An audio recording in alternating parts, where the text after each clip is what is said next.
এতে আবাহনীকে হারাতে পেরেছে, মানে অনেকটা এরকম বিষয় যে আবাহনীর হৃদয় আবাহনীকে হারিয়ে দিল, এটা বলতে পারি কিনা? না, আবাহনীতে আমিও লাস্ট ইয়ার খেলেছি, বা আবাহনীর ওই মানে ওই গ্রুপেই ছিলাম, শাইনপুকুরেও খেলেছি। তারপর দিন শেষে আমাদের মানে প্রফেশনাল প্লেয়ার যখন যেদিকে যাব তখন তো সেই টিমের জন্য বেস্টটাই দিতে হবে। তো ওভারঅল সবাই চেয়েছি যে আজকের ম্যাচটা জেতার জন্য, আলহামদুলিল্লাহ সাকসেস হয়েছে। কতটা টাফ ছিল আজকের ম্যাচটা আসলে? কারণ আমরা যদি শক্তির বিচারে দেখি আবাহনী অনেকখানি এগিয়ে ছিল, এর মাঝে আবার আপনাদের তামিম ইকবাল ছিল না, মুশফিক ভাই খেলবে কি খেলবে না এরকম একটা ব্যাপারও ছিল। সো ওই জায়গা থেকে কতটুকু টাফ ছিল? অবশ্যই বড় একটা ম্যাচ ছিল আজকে। আবাহনী মোহামেডান সবসময় একটা এক্সাইটিং ম্যাচ হয়, বরাবরই আমরা শুনে আসছি ছোটো থেকে যে ম্যাচগুলো অনেক মানে খুব কম্পিটিটিভ ক্রিকেট হয়।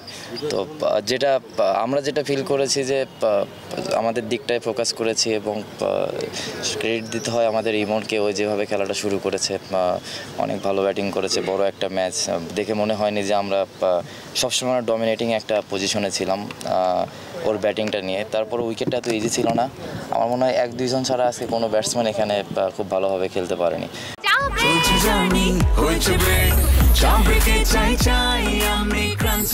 যে কোনো চা ব্রেকে বিস ক্লাব ড্রাই কেক, চায়ের সাথে আয়েশ। তো একটু ট্রিকি উইকেট ছিল, যেটা নর্মালি মিরপুরে যেটা হয়ে থাকে। তো আমাদের সবসময় কনফিডেন্স ছিল যে 250 রান এই উইকেটের জন্য ইনাফ। তামিম ইকবাল যে এসেছিলেন, মানে আপনাদের নিয়মিত যিনি ক্যাপ্টেন ছিলেন, আপনি এখন ক্যাপ্টেন্সি করছেন, এই খবরটা কি আপনারা মাঠ থেকে পেয়েছিলেন কিনা? পুরো ম্যাচ না আসলে, মানে হাফ টাইমের পর থেকে তিনি আসলে গ্যালারি থেকে দেখছিলেন বা কখনো ড্রেসিং রুমে বসে আসলে দেখছিলেন? মাঠে যখন ছিলাম তখন পাইনি, কিন্তু ওয়ার্ম আপে যখন ছিলাম তখন টিম থেকে বলেছিল যে যদি আমরা ভালো অবস্থায় থাকি তাহলে তামিম ভাই নাকি আসবে। তো আমরা তো ভালো অবস্থায় ছিলাম সবসময়। তামিম ভাই এসেছিল, পরে খেলা শেষ করে জানতে পেরেছি যে তামিম ভাই এসেছিল। ক্যাপ্টেন তাওহিদ হৃদয় আসলে কতটুকু প্রেশারে ছিল এরকম একটা বিগ ম্যাচের আগে? মানে আপনার রাতে আসলে প্রিপারেশনটা কেমন ছিল? বিগ ম্যাচ, আবার এর আগে আবাহনীতে খেলছেন, এবার মোহামেডানের জার্সিতে আবাহনীকে হারানোর একটা প্রেশার।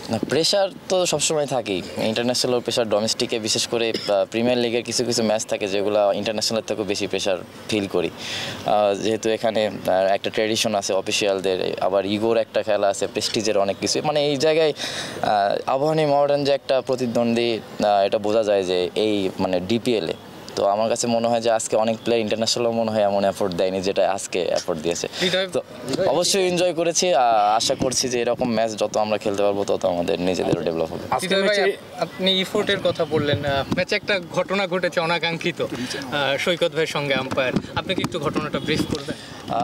ঘটনা, হ্যাঁ, যেটা হয়েছে মানে টোটালি সব কিছু এক্সপ্লেন করতে পারবো না, কিন্তু হিট অফ দ্য মোমেন্ট অনেক কিছুই হয়।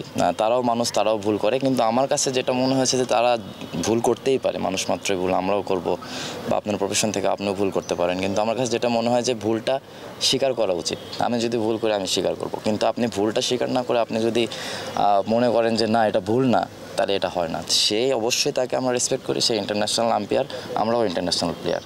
তো এখানে যারা ছিল আজকে ম্যাক্সিমাম ইন্টারন্যাশনাল প্লেয়াররাই খেলছে। তো এরকম বড় ম্যাচে একটা দুইটা ভুল ডিসিশন অনেক কিছু বড় একটা ব্যবধান তৈরি করে দিতে পারে। তো এটা নিয়ে কি হয়েছে এটা নিয়ে বলবো না, কিন্তু হ্যাঁ, যদি হিতে অন্যদিকে যায় তাহলে অবশ্যই এটা নিয়ে মুখ খুলবো, ইনশাল্লাহ আমি খুলবো।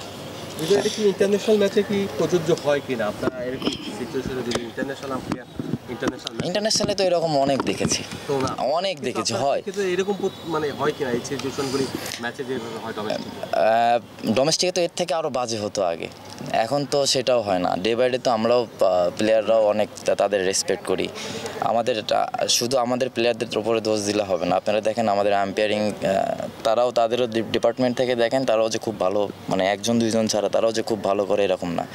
তো যখন এই মানে জাস্টিফাই করবেন তখন আমার মনে হয় যে দুই সাইড থেকেই দেখা উচিত, আমার কাছে যেটা মনে হয়।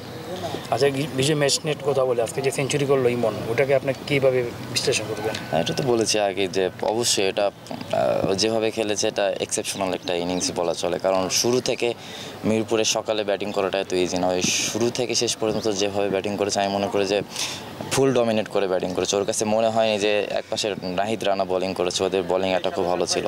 তো আমার কাছে যেটা মনে হয়েছে ওই যেভাবে ব্যাটিং করেছে, মানে অনেকের তুলনায় আজকে ওই সেরাটা ব্যাটিং করেছে। হৃদয়, আবাহনী মোহামেডানের যে ফিল্ডটা একসময় আপনারা মানে শুনে এসছেন যে গ্যালারি ভরা থাকতো, দর্শকরা যে পরিমাণে জ্বালাপোড়া করতো, সেগুলো তো নাই। কিন্তু আপনারা যে টিম ম্যানেজমেন্টের কাছ থেকে প্রেশারের কথা বলেন, ম্যানেজমেন্টের একটা প্রেশার থাকে, একটা ইগো জায়গা থাকে, আসলে কি এখন সেই সিচুয়েশনটা আছে না? টিম ম্যানেজমেন্টের ওই রকম প্রেশার আমরা মানে পাই না। এটা আসলে ইগো একটা কাজ করে প্লেয়ারদের ভিতরে, এবং সবসময় চ্যাম্পিয়ন টিমরা তো ফাইট দিবে, অবশ্যই তারা বড় টিম, আমরাও বড় টিম, আমরাও চাইবো আপনার প্রফেশন থেকে আপনিও চাইবেন যে ভালো কিছু করার জন্য। তো আমরাও চেয়েছি যে ম্যাচটা যেভাবে হোক আমরা জিততে চাই, জেতার জন্য যে হাঙ্গারনেসটা সবার ভিতরে ছিল এবং ওইভাবে এক্সিকিউশন করেছে।